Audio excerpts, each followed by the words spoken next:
Hi friends, it's Diane, the Creative Inkster. Today is Tuesday, December 13th, 2022, and I want to share with you a technique called the double embossing technique. So let's take a look down on my camera here and we will get started on this project. So I'm featuring tonight the Splendid Stems dies.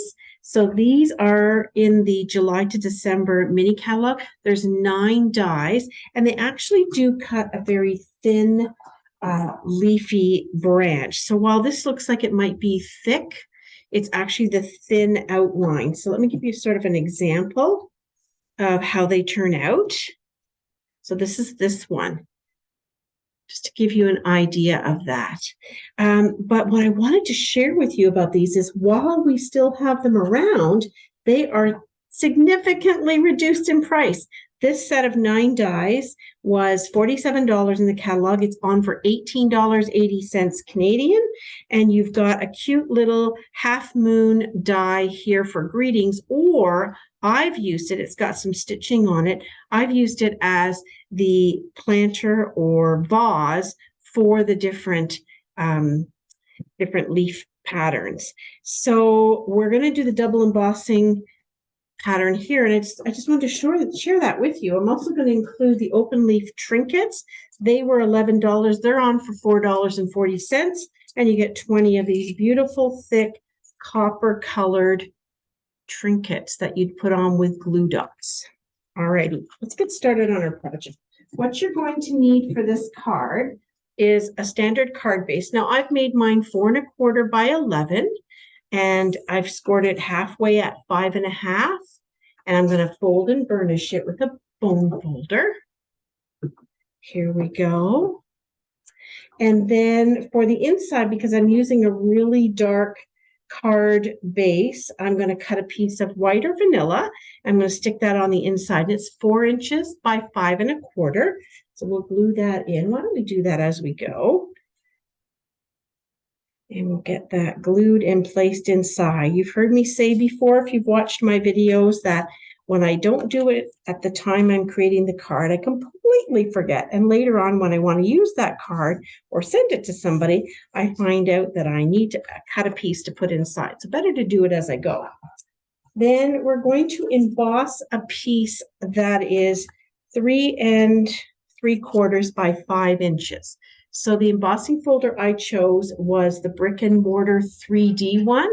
It gives a really nice thick image. You can put it either way, depending on the orientation of your card. And then to match my copper colored open leaf trinkets, I'm going to use a piece of copper foil. And this is going to make a nice frame behind my brick wall.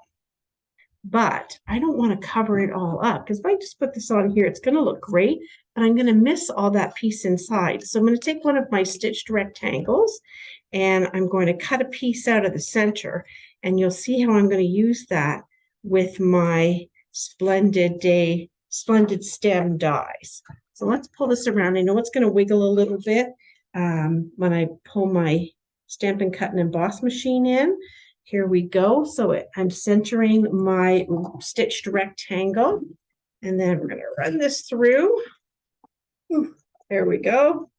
Making a little crunching noise as we go. Must have not had my minis this morning. Here we go. So when you peel this off, actually, let's add a little bit of light. I realized the light went off. There we go. We'll peel this off. And you'll see I have my frame, which is good to go on my card. And because this is 4 by 5 1/4, and my brick piece is 3 3/4 by 5, when I glue it on, I get that beautiful illusion that I've got a whole foil piece behind, but I don't. Now, the only time this doesn't work so well is when your card base is white or vanilla, because you can see that change in between. But if you've got a colored cardstock, you're golden.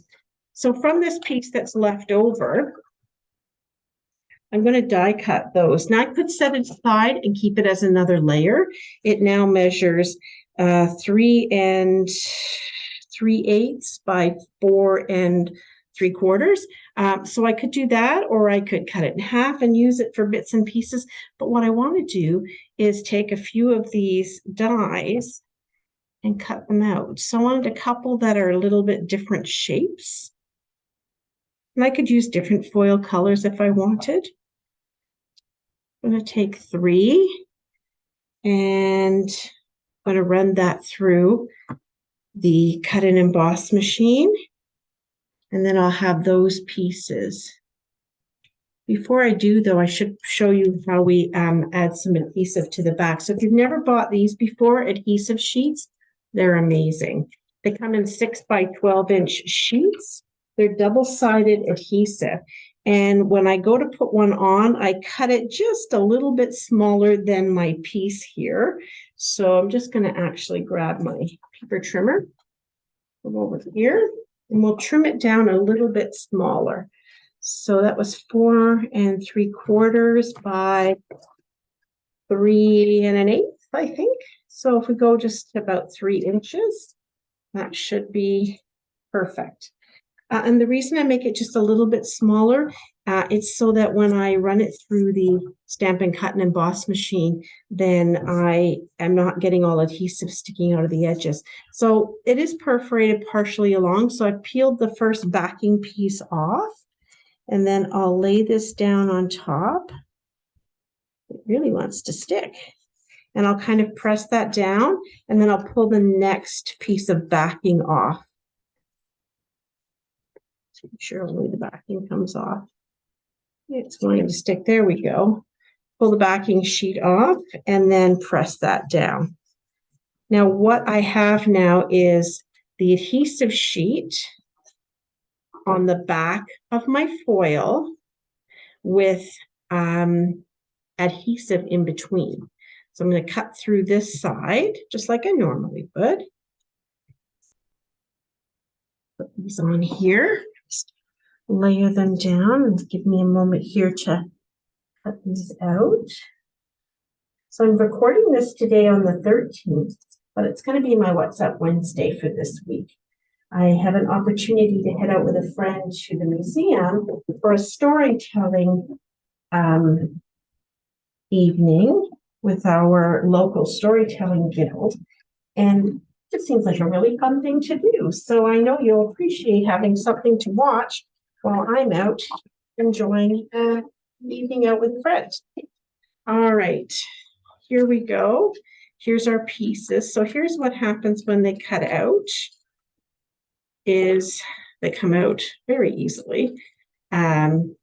So the piece comes out like this, and all those little bits on the inside, which you could keep and use for something, they're on there too. They'll stick behind, and that's totally fine. So you'll see that the piece of backing paper will stay on. This is fairly thick, that's why. Okay, so I'm trying to get some of these excess bits out of the way. When we pull the backing off, these extra innards will come out too. All right, so I promised a double embossing technique. Let's get to that. I've got a piece of scratch paper to slip underneath. So the double embossing piece happens with a dry embossed piece of paper, and then I'm going to heat emboss over top. So this is my Versamark, and this is my copper embossing powder. We're going to heat that too, so that'll get a bit noisy as well. You're getting all the tools tonight. So I'm not going to do the entire area. I'm just going to go down on the right corner with my Versamark. Just drag it, turn it over, and do the same bottom right corner by dragging it. And then I'm going to grab this and sprinkle the copper embossing powder on it. There we go. I kind of lost track of which side I'd put it on. There we go. It doesn't matter if I don't do it perfectly, because we're going to play with this a little bit. Okay, so I'm not wanting to, as if I was doing words, I'm not wanting to cover absolutely every speck of the brick. I'm just going for sort of a fun look here. Get our scratch paper out of the way. And then I'm going to grab just a regular paintbrush. And I'm going to do a little bit of playing around here by pulling off a little bit of the powder. So the Versamark is already kind of dried, but I'm just playing with the edges here, so it's not a perfect even edge. Okay, and I'm going to knock the excess off that I don't need. There we go. That's what I'm left with. I'm going to grab my heat tool. When you've got your heat tool, you just want to turn it on a little bit first before you spray it onto or hold it over your project and let it heat up a little bit. So that's what I'm going to do, is stick it off to the side here and let it warm up for a few seconds. And then you just run it over top of your embossing powder.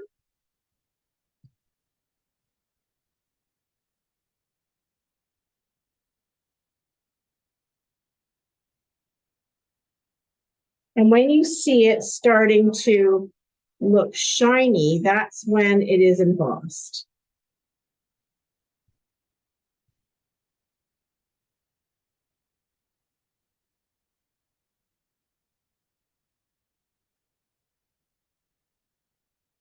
I was going to show you a finished one right after, but I thought it's good to see how long it takes. And really, it takes a minute, 2 minutes to emboss. It really doesn't take long. But I wanted you to see the process from start to finish. Hopefully you were able to do all that. So here is our piece that's been double embossed. You can see it's shiny. That's an indication that it's dry. So I can put my fingers over it. It's not sticky or anything. And now we're going to assemble our card. We're going to take these pieces we die cut out of the center piece. And just pull that backing off. These adhesive sheets are just fabulous. And I also find that if I don't get them positioned exactly where I want first time around, that's okay, because the adhesive sheet is sticky enough that it'll allow me to lift it up and put it back down again. There we go. And then this piece here, let's check that the backing is off all over. Yep. You can just assemble it whichever way you like. Now, sometimes the little bits will stick inside. That's okay. We'll just, I just put them down on some scratch paper or your craft mat, and you can just push them out. It really doesn't take much to do it. They're not stuck in there. It's not that they didn't cut, it's that the adhesive has kept them in place. This takes a little poking. There we go. Doesn't usually happen with something that isn't super delicate, like this one has, detailed rather. This one's quite detailed. Okay, so I could have done this in different colors of foils as well. I'm not really happy with the positioning of that one, so I'm going to stick this one over this way. There we go. Now, we remember that we have the rectangle here. We're going to glue this white onto the rectangle. So we're going to put a little bead of glue on all 4 sides of the white. And that will just grip onto the foil paper, foil frame. There we go. I'm going to hold this over my card. Actually, maybe not, right over here. Just don't want the glue to squish out. I did a christening card for a coworker last night using the similar technique with cutting out a piece of the silver foil. Okay, and so we've got our piece down. Now we can add more glue. You probably don't want to raise this up on dimensionals, only because if your white is off at all, it may not stick in the flat down where you want it to. So I'm going to glue the entire piece down. just like this. How pretty is this coming together? Wow. Now, once I have it in place, I found if I turn the whole thing over, it makes it a little easier to press down. I'm not catching the edges of anything. I'm just pressing it down on my table. There we go. Double embossed, ready for a greeting. So from this die set, there's a matching stamp set. No, it's not on sale, but you might have another set of greetings that will work for you. I'm going to use Sending Hugs. I do like the Let's Celebrate. I've been using that a lot. So let's do Sending Hugs, which is that one here. Let's Celebrate. Oh, here it is, Sending Hugs. We're going to find a block, and we're going to heat emboss this too. And then we'll just hand cut it out. Here we go with our greeting. A little bit more powder. Did you know you can also heat emboss without Versamark? It's great for when you're using these colored embossing powders, but you can emboss with plain ink and clear embossing powder. It just makes a nice shimmery look.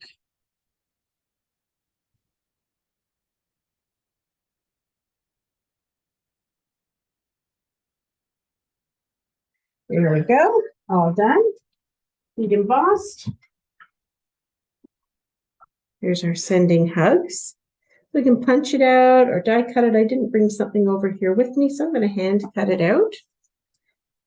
No, I'm not.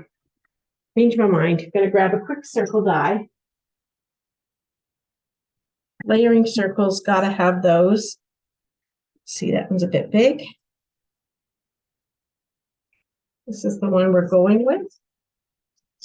See how that's going to turn out? Just like that. So let's run that through the cut and emboss machine. I usually have these cut out ahead of time, but here we are, going rogue. I could have used my, I could have used the half moon one. I didn't even think about that. When I think of greetings, I tend to think of circles and squares and such. So I'm going to pop this guy up. And before I get it all in place, though, I want to add the open link trinket.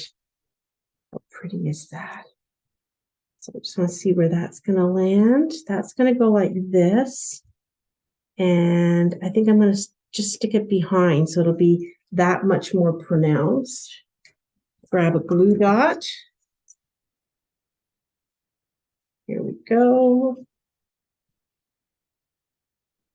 There isn't a one side, a right side, and a wrong side on these. And whoopsie, didn't end up where I wanted it to be. There we go. Put my glue dot on the reading. Come on, little glue dot. Let's get you in place here. Let's try that again. There we go. And I did it exactly in the same place again. Oh my goodness, at least I'm consistent. All right. One more time, third time's the charm. Glue dot right here. And our trinket there. And I was going to say what you can do is take a piece of Scotch tape, or in my case, some Terran tape. Just put that over top. That'll help it stay in place, just in case it has a mind of its own to jump off and come loose. That will hold it in place. There we go. And we'll stick this on here, just like down a little bit further, just a little bit further. There we go. There we are. And isn't that pretty? What a beautiful card. I love it. All right. Thanks for watching, everyone. This is called the double embossed technique, and I hope you enjoyed it. Thanks for watching. Bye now.